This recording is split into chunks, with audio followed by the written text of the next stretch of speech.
Amigas y amigos, muy buenas noches. Sean todos bienvenidos a una nueva edición de Economía sin Secretos.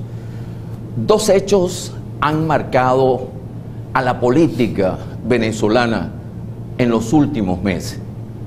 En primer lugar, la calle, en su expresión de guarimba, que con todo y sus defectos puso en la opinión pública la situación venezolana en todas sus manifestaciones, económicas, políticas, sociales e institucionales.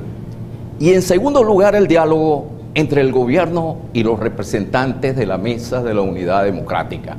Este será nuestro tema de hoy y lo estaremos analizando con María Corina Machado, diputada a la Asamblea Nacional, a quien le damos la más cordial bienvenida. Amiga, muchas gracias. Muchísimas gracias y bienvenida a Maracaibo. Gracias por aceptar nuestra invitación.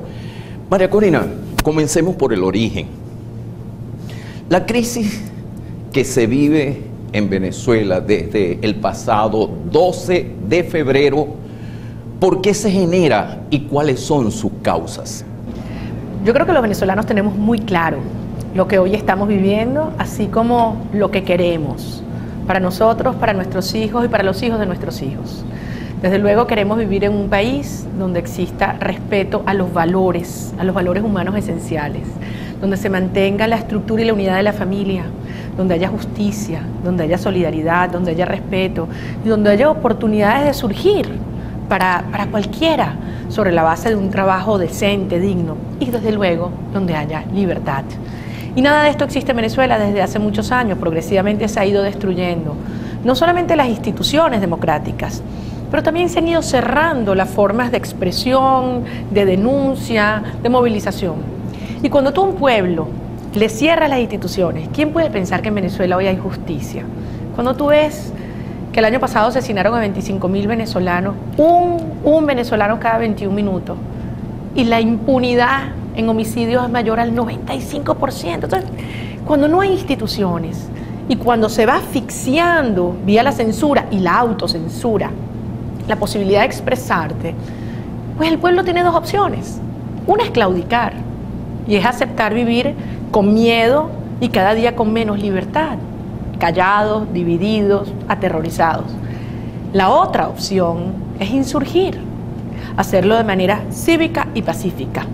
Y eso fue la decisión del pueblo de Venezuela. Eso fue lo que pasó. Y cuando los jóvenes decidieron tomar la calle de manera cívica y pacífica, hicieron un llamado a la conciencia de los venezolanos. Y Venezuela despertó. Y esa Venezuela que hace unos meses parecía resignada, aterrorizada, sumida en la desesperanza, el mundo entero pensaba eso, de repente despierta con una fuerza muy poderosa, porque el clamor trasciende la demanda económica, de la reivindicación económica y social, que es muy importante desde luego, porque no hay leche, no hay gasolina, no hay pollo, no hay medicina, sabemos que la salud está destruida, o sea, desde luego es muy importante esa reivindicación y esa demanda económica. Pero cuando adquiere una dimensión existencial, cuando estamos hablando de valores humanos, cuando es un joven que siente que se trata de conquistar un futuro que le han arrebatado, esa fuerza es de otro nivel y eso es lo que hay en Venezuela hoy. ¿El futuro hoy para los jóvenes no existe? Bueno, yo te diría, habla con los muchachos en la calle, muchachos que han sido heridos, humillados, torturados. Habla con Marvinia Jiménez. Mira, Marvinia es uno de esos testimonios que a mí me han llegado al alma y su imagen me acompaña día y noche por donde estoy. Una muchacha de 36 años, madre soltera, con un hijo de 7 años, que estaba tomando fotos en la Isabelica, cerca de su casa, y donde todos vimos cómo unos oficiales de la Guardia del Pueblo la tiran contra el piso, se quitan el casco, le dan en la cabeza sin piedad, se la llevan presa, desaparecida durante 48 horas y cuando finalmente la sueltan con el rostro destrozado, la imputan a ella, a Marvinia, de 5 cargos y quien la agredió está libre. ¿Qué futuro puede sentir Marvinia, que tiene su hijo de 7 años en una Venezuela donde esto ocurre? Donde, como te decía, cada 20 minutos matan a un venezolano, y los que están matando es a los más jóvenes y a los más pobres, Arnaldo. Por eso las madres estamos acompañando a los muchachos, aún arriesgando nuestra propia vida y desde luego sabiendo el riesgo que ellos corren. María Corina, tengo que hacer una pausa. Vamos a dejar una pregunta en el aire. Según la Iglesia, la causa fundamental de esta crisis es la pretensión del régimen de implantar en Venezuela el llamado Plan de la Patria. Al retorno de unos comerciales, tú le vas a explicar a los televidentes qué es el Plan de la Patria. Tengo que cumplir con nuestra primera pausa comercial. Al retorno seguiremos conversando con María Corina Machado, diputada a la Asamblea Nacional.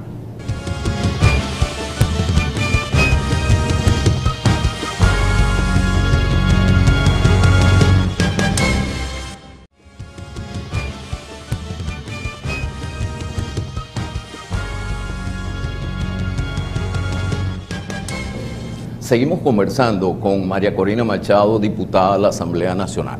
Te decía que, según la Iglesia, la causa fundamental de esta crisis es la pretensión del régimen de implantar en Venezuela el llamado Plan de la Patria. Ahora, ¿qué es el Plan de la Patria? La Iglesia va más allá en su comunicado del 3 de abril y dice que detrás del Plan de la Patria se esconde un modelo totalitario. Esto es mucho más que una alerta. Esto tiene que sacudirnos la conciencia a todos los venezolanos. Porque mucha gente piensa que el hecho de que Venezuela tenga la inflación más alta del mundo, una escasez por encima del 30%, un salario mínimo que es menos de $60 al mes, o sea, no te alcanza ni para comer, o sea, necesitas 5 salarios mínimos para alimentar una familia. Entonces, la gente dice, no, eso es por culpa de un gobierno profundamente ineficiente y corrupto. Mi respuesta es, desde luego lo son. Es el régimen más corrupto de nuestra historia. Pero no es por eso que Venezuela está postrada, arruinada y en violencia. Es porque ha habido la intención de destruir nuestra capacidad productiva, nuestras instituciones y nuestra cohesión social para poder dominarnos. Igualito que en Cuba, igualito que en Cuba. Y que todos dependamos del Estado. Desde luego, porque cuando tú destruyes la capacidad productiva, el empleo privado, el señor que tenía su negocio, que vivía de él, chiquito, mediano o grande, y empiezas a hacer toda una sociedad dependiente de lo que el Estado te da o te quita, tú generas ese control económico, después viene un control político, después viene un control social y al final es un control hasta espiritual, hasta espiritual. Entonces, no nos podemos sorprender de lo que es la resolución 058 y la pretensión de ideologizar a nuestros jóvenes. Eso es, igual que en Cuba, la pretensión de destruir la esencia del ciudadano que sabe que tiene derechos y deberes y que se forman en la familia. Eso es atacar el núcleo de la familia. No nos podemos sorprender que nos impongan una tarjeta de racionamiento. No nos podemos sorprender que con esta ley de ordenamiento territorial se busque destruir la descentralización, porque ya las alcaldías y las gobernaciones se vacían, le quitan todo, todo se decide en Miraflores. Y ojalá fuera en suelo venezolano, se decide en La Habana, que es a quien al final se le rinde cuentas, porque son 12.000 millones de dólares al año que Venezuela, o que el señor Maduro le quita a los venezolanos y se lo regala al régimen cubano. Entonces, ¿tú crees que Cuba va a ceder eso así fácilmente? Por eso es que hay toda esta ola represiva, porque decidieron aniquilar por la fuerza este espíritu libertario que ha emergido en el país. ¿Se equivocó Maduro tratando de resolver la crisis a través de la represión? Mira, parece que Maduro entiende tanto de los venezolanos como los cubanos, porque esa orden de reprimirnos, de someternos, de golpearnos, lejos de debilitarnos, nos encendió aún más el orgullo. ¿Cómo es posible que hayan oficiales cubanos en nuestras Fuerzas Armadas? ¿Cómo es posible? ¿Qué país acepta esa humillación a su dignidad nacional? Es que, chicos, hasta el Esequibo están entregando, hasta el territorio están entregando por órdenes cubanas, porque yo quiero insistir en este punto. Fidel Castro siempre estuvo del lado de Guyana en nuestro reclamo sobre el Esequibo. Y tanto que hablan de soberanía. Tanto que hablan de justicia, tanto que hablan de independencia, y hoy estamos totalmente sometidos a las importaciones extranjeras, hasta gasolina está importando Venezuela. ¿Sabes lo que es eso? Un país petrolero como el nuestro. Y mira, lo que no se han dado cuenta es que ellos pensaron, los cubanos y quienes siguen sus instrucciones, que con esta humillación el pueblo venezolano iba realmente a claudicar. En estos días que yo iba para Brasil, montaba en el avión y me jaló un muchacho, ¿no?, a un ladito, a hablarme así como a escondidas, y de repente veo que estaba en lágrimas, joven ingeniero, empleado público, y me decía: María Corina, entiéndannos, los empleados públicos somos presos políticos. Y esas palabras no me han abandonado desde entonces. Y por eso yo quiero que cada uno de los empleados públicos nuestros, venezolanos, sepan que a ellos, por ellos también, los vamos a liberar. María Corina, el régimen se está hundiendo e intenta salir a flote llamando al diálogo. ¿Tú crees en ese diálogo? Mira, todo demócrata cree en el diálogo, en el intercambio de opiniones, en el acuerdo pacífico. Ahora, cuando enfrentamos un régimen que es una dictadura, porque las cosas hay que llamarlas por su nombre, y un régimen que persigue, que tortura a estudiantes, que asesina por la espalda, que censura los medios, es una dictadura. En Venezuela hay una dictadura. Las dictaduras no negocian, no dialogan, a menos que se vean obligadas por la presión ciudadana. ¿Cuál presión ciudadana? La que está en la calle. Desde luego, la calle los ha llevado hasta aquí. ¿Pero qué queremos nosotros? ¿Un diálogo para estabilizar la dictadura o un diálogo para lograr la transición a la democracia? Desde luego que el pueblo de Venezuela solo acepta lo segundo. Y para lograr lo segundo necesitamos más presión en la calle, más protesta pacífica, y eso es exactamente lo que vamos a hacer. Nuevamente tengo que hacer una pausa. Al régimen lo frena y lo limita la opinión internacional. Estuviste en la OEA, en Perú, en Chile, en Brasil y recientemente en el Parlamento Europeo. Al retorno de unos comerciales, nos vas a decir qué opina la comunidad internacional de la crisis que se vive en Venezuela. Tengo que cumplir nuevamente con unos compromisos comerciales. Al retorno seguiremos conversando con María Corina Machado, diputada a la Asamblea Nacional.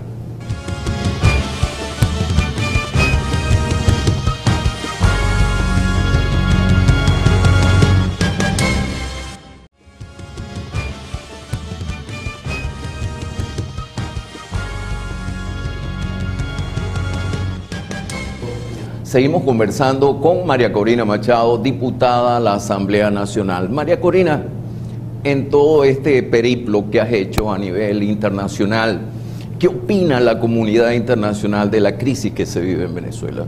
Lo primero que yo quiero decirle a todos mis conciudadanos es que no estamos solos. Y parte de la razón por la cual yo vine aquí hoy al Zulia es a rendirle cuenta a ustedes, los venezolanos, a quienes tengo el honor que me han permitido pues ser su voz fuera de nuestra frontera.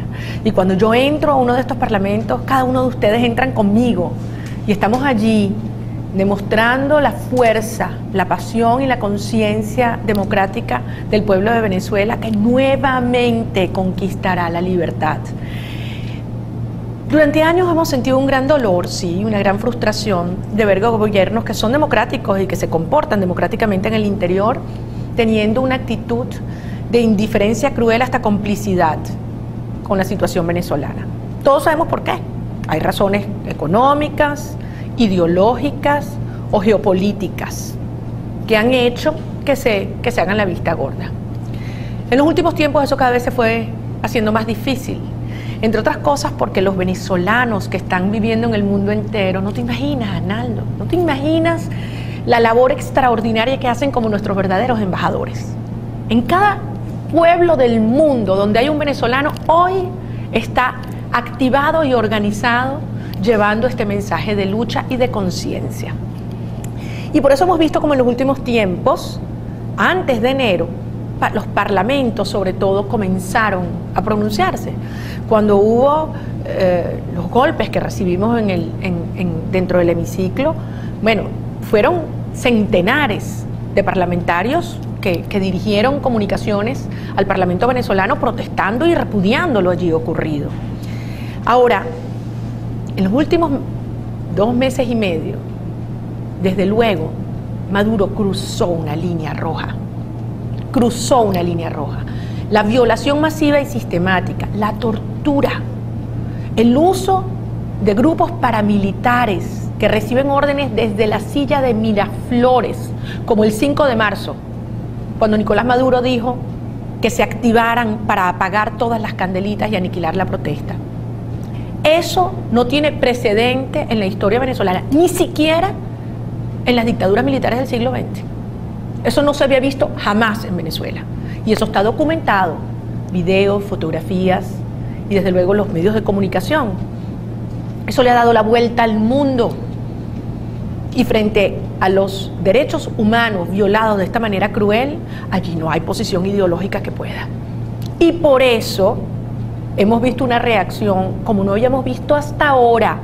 Artistas, músicos, deportistas, expresidentes, intelectuales, incluso gobiernos, denunciando la violación de derechos humanos y llamando este régimen como lo que es, una dictadura.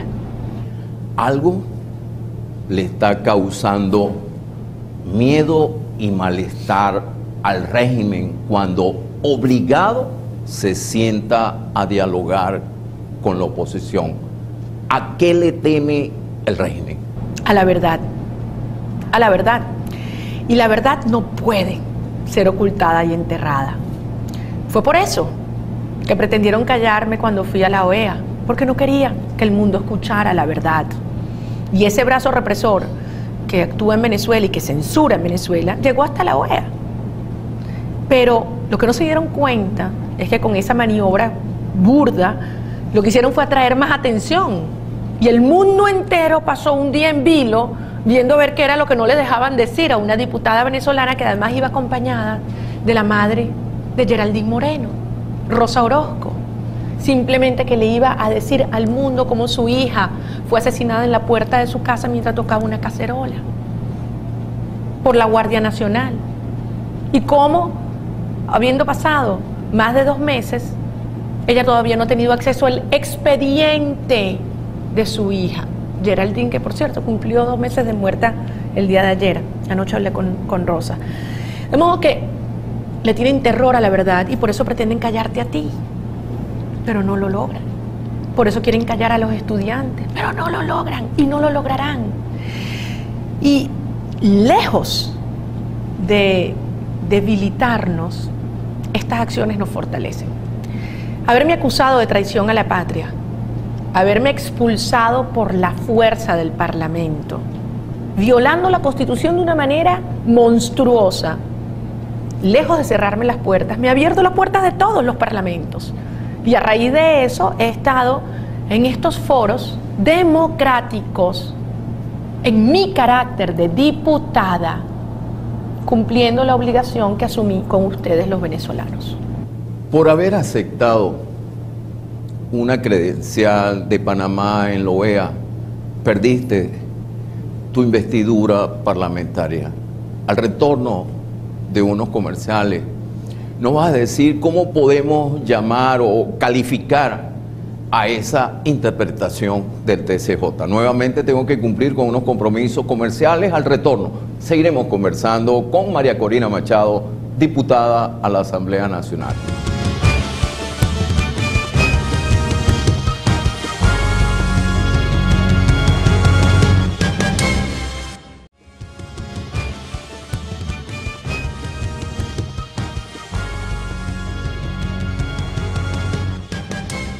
Seguimos conversando con María Corina Machado, diputada a la Asamblea Nacional. Te decía, finalizando el segmento anterior, que por haber aceptado una credencial de Panamá en la OEA, perdiste tu investidura parlamentaria. ¿Cómo podemos llamar o calificar a esa interpretación del TCJ? En primer lugar, yo no he perdido mi investidura. Yo soy diputada porque así lo decidió el pueblo de Venezuela. y mi legitimidad viene en ese ejercicio de representación, no porque el señor Cabello, por la fuerza o con gases lacrimógenos, me impida entrar al Palacio Legislativo. Evidentemente es una violación flagrante y brutal de la Constitución, y yo diría es una confesión, porque el primero que no puede ser diputado, además, es el propio señor Cabello. Todos sabemos que un militar activo no puede ejercer un cargo de representación popular. Siendo Diosdado Cabello capitán activo de las Fuerzas Armadas, no puede ejercer el cargo de presidente de la Asamblea Nacional. No puede ser diputado. Déjame explicar esto mejor. Para poder ascender a un militar, tiene que ser activo. Por lo tanto, el teniente Cabello, si pasó a ser capitán Cabello, no puede ejercer un cargo de representación popular como establece la Constitución. Así que o es capitán o es diputado. Igualmente está el caso del diputado El Salvador. ¿Sabes dónde fue el diputado a luchar? A Siria. Al ejército sirio. Al ejército sirio, donde están asesinando jóvenes, niños, con una bombas. Causa que no es una causa venezolana. Y entonces, eso no es objeto de una interpretación similar en cuanto al abandono de un cargo. Entonces, desde luego, aquí lo que tenemos muy claro los venezolanos es que esto es una excusa para sacarme del Parlamento y para lo que ellos quieren, que es detenerme, anularme. Me amenazan con ello todos los días, Arnaldo, y además han puesto en práctica una presión psicológica terrible, amenazando a mi familia, amenazando a nuestros compañeros de trabajo, enviándome mensajes de que me van a detener, acusándome, montando todo un plan que desde luego está diseñado por el G2 cubano para culparme de actos violentos que toda Venezuela sabe que los comete el régimen, porque a quien le conviene la violencia es al régimen. La fortaleza de nuestro movimiento es que es un movimiento pacífico, y así lo hemos definido y así lo hemos apuntalado y acompañado todos los días de esta lucha, y lo seguiremos haciendo. ¿Qué esperas de la justicia venezolana cuando introduces un recurso de amparo en el TSJ en contra de Diosdado Cabello por haber tomado esa decisión en tu contra? Todos sabemos que no hay justicia en Venezuela, lo decía al principio. Díselo tú a las madres que les han asesinado a sus hijos, o torturado, o desaparecido. Todos sabemos que no hay justicia en Venezuela, pero habrá, y habrá pronto. Y por lo tanto todos debemos dejar muy bien documentados las violaciones y atropellos de este régimen. Por eso acudí a dejar constancia de que sigo siendo diputada. Quien ha violado flagrantemente la Constitución es el señor Cabello, y desde luego el pueblo de Venezuela sabe que seguiré ejerciendo como tal en las calles de mi país, acompañando a todos aquellos que hoy en día sufren, son perseguidos, sus derechos son vulnerados, y desde luego todos los jóvenes en todos los rincones de nuestro país que alzan sus voces por la dignidad, por la justicia y por la libertad. Cuando el TSJ se presta para anular la voluntad popular en los casos de María Corina y en los casos de Ceballos y Escarano, se está consumando un golpe de Estado en contra de la democracia y de la Constitución. Y de la República. Yo voy más allá. No es solamente el hecho de que Venezuela hoy no es democrática, no hay democracia. Es un golpe a la República. Un diputado representa la soberanía nacional y la soberanía popular. Y cuando el voto, la voluntad popular, es desconocida y destruida la esencia del Parlamento, no hay república. Es el desmantelamiento de la República lo que en este momento está en proceso. Por eso yo digo, por primera vez en 200 años de historia republicana, enfrentamos una crisis de esta magnitud que implica una movilización total de todos los sectores. Pues esto no tiene nada que ver con izquierda, derecha, o ricos, o pobres, o gobierno, o oposición. Esto es un tema de la esencia de los principios republicanos y democráticos. Y por eso, a pesar de toda esta arremetida, de este engaño, de este chantaje y de esta fuerza brutal, hoy yo he constatado aquí en el Zulia cómo está más viva que nunca y creciendo en fuerza la determinación a luchar, y por eso vamos a vencer. María Corina, tengo que hacer nuevamente una pausa, ¿no? Ha bajado la intensidad de la protesta. Al retorno de unos comerciales nos vas a decir si el llamado a la salida sigue teniendo vigencia en Venezuela. Nuevamente tenemos que cumplir con unos compromisos comerciales. Al retorno seguiremos conversando con María Corina Machado, diputada a la Asamblea Nacional.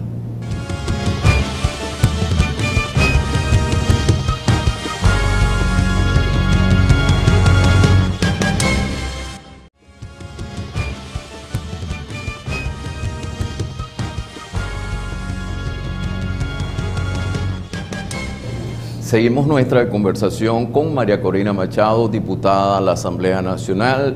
María Corina, te decía que ha bajado la intensidad de la protesta. Ahora te pregunto, ¿el llamado a la salida sigue teniendo vigencia en Venezuela? Ahora más que nunca. Y la protesta lo que está adquiriendo son nuevas expresiones, unas muy creativas, otras muy reflexivas, pero desde luego la convicción y las razones hoy son mayores, más profundas y más urgentes. Cuando hablamos de la necesidad de una salida a esta pesadilla, de una solución al drama que vivimos los venezolanos, a finales del mes de enero, encontramos una reacción que, como te digo, sorprendió al mundo entero, lo que te demuestra que allí, en el alma de cada venezolano, esa conciencia de la necesidad de un cambio político de fondo estaba muy presente, porque no es un cambio de políticas, es un cambio político, es un cambio del modelo, del sistema, de los valores. De allá para acá, ¿qué ha ocurrido? 42 venezolanos han sido asesinados, más de 650 heridos, 2.478 detenidos, más de 70 denuncias formales de torturas graves. Entonces, ya no solamente la necesidad de un cambio como un derecho, sino es el deber de hacer justicia y la obligación que tenemos de restituir la democracia y la libertad. El momento que vivimos, tú lo calificas de pesadilla, yo lo califico como tragedia, y para lograr una solución a la tragedia actual es necesario convencer a la masa chavista que la revolución representa la miseria, la dictadura y la represión, porque esto no se ha podido conseguir en Venezuela. Pero en primer lugar, yo no divido al pueblo de Venezuela, ni por colores, ni por edades, ni por ideologías, ni por ingreso. Somos ciudadanos, ciudadanos que tenemos sueños, aspiraciones. Algunos confiaron, se ilusionaron, invirtieron mucho esfuerzo y trabajo en un planteamiento, en una propuesta que ha demostrado que, lejos de traer bienestar, ha aportado dolor, oscuridad, violencia y pobreza. Y para algunos es muy doloroso asumir ese desencanto. Nuestro gran desafío es que todos los venezolanos entendamos que este sueño y este proyecto es común, nos incluye y necesita de todos. Una Venezuela dividida es una Venezuela que no podrá avanzar. Mientras América Latina progresa, nosotros con todos los recursos de una bonanza petrolera, vemos como el país se va por un despeñadero. Por lo tanto, yo creo que hay que abrir los corazones, llamar las cosas por su nombre, tener una enorme capacidad de perdonar, de sanar heridas, de reencontrarnos, de reconocernos y de transmitir que al final la gran diferencia será en los valores, en la confianza. A punta de confianza es que vamos a salvar a Venezuela. María Corina, ¿está prohibido abandonar la lucha por la democracia y la libertad en Venezuela? Este proceso es irreversible. Venezuela ya cambió. No somos el mismo país y la misma sociedad de hace 3 meses. Estamos haciendo historia. Y yo se lo digo a los muchachos, que me encuentro con ellos en las calles, en las manifestaciones, en las reuniones, tengan conciencia de que estas horas que vivimos, estas acciones que ustedes están construyendo, serán estudiadas y las van a poner con letras grandototas. Este es un movimiento que tiene millones de líderes, y estos líderes que escriben esta historia son los salvadores de este país. Y vamos a tener una Venezuela donde los muchachos y las futuras generaciones van a crecer en un país que les va a dar todas las oportunidades, todas las seguridades, todas las libertades para soñar y hacer sus sueños realidad. Y eso lo estamos haciendo posible nosotros, con esta lucha que continúa hasta vencer. ¿Estás segura que vas a ganar esta batalla? Que vamos a ganar esta gran causa. Y la gran lección de estos meses gloriosos que vivimos es que tenemos que confiar en el pueblo de Venezuela. Gente que dudaba hace unos meses, hoy hemos aprendido que tenemos que confiar en nosotros. Yo confío en nosotros, en el pueblo de Venezuela. Me gustaría finalizar esta entrevista con una frase que dice que el mundo conocerá la paz cuando el poder del amor sea más grande que el amor al poder. Yo te agradezco mucho que me hayas concedido esta entrevista, te deseo mucha suerte, éxito y que Dios te proteja. Amén. Dios nos Gracias, bendiga. María Corina. Gracias. Muchísimas gracias a ustedes por la atención prestada, pero ya nos tenemos que despedir hasta el próximo domingo a la misma hora, 9 de la noche, por el canal 11 del Zulia, el nuestro. Feliz noche.